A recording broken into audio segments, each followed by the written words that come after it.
έλεγες τώρα που θα έρθουν η Αντωνία με τον Κωνσταντίνο να πάμε όλοι μαζί μια βόλτα, να πάμε προς το Φλίσβο, Ναι, τέλεια ιδέα! Τέλεια, δεν το συζητώ. Τέλεια ιδέα. Εσύ, Σάντρα, τι λες? Βαριέμαι. Λακωνικότατη. Λοιπόν, ωραία, ρε παιδιά, ας αφήσουμε το Φλίσβο.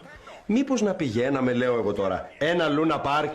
Ναι, Λούνα Πάρκ! Παρασκευή βράδυ χαμός θα γίνεται. 50 άτομα ουρά σε κάθε παιχνίδι. Δεν έχει και άδικο. Πάψε, Άρη. Τι θα λέγατε να πηγαίναμε όλοι μαζί σινεμά? Ναι, σινεμά! Με τη θεία Αντωνία θα πάρει πάλι ένα κουβό πατατάκια, θα κάνει κράτηση και κρούτσο όταν τρώει στην αίθουσα και θα γυρνάνε όλοι να μας κάνουν παρατήρηση. Έρε τραύματα που κουβαλάει η ψυχούλα μου. Πάψε, Άρη. Ωραία, ρε παιδιά, ας αφήσουμε το έξω.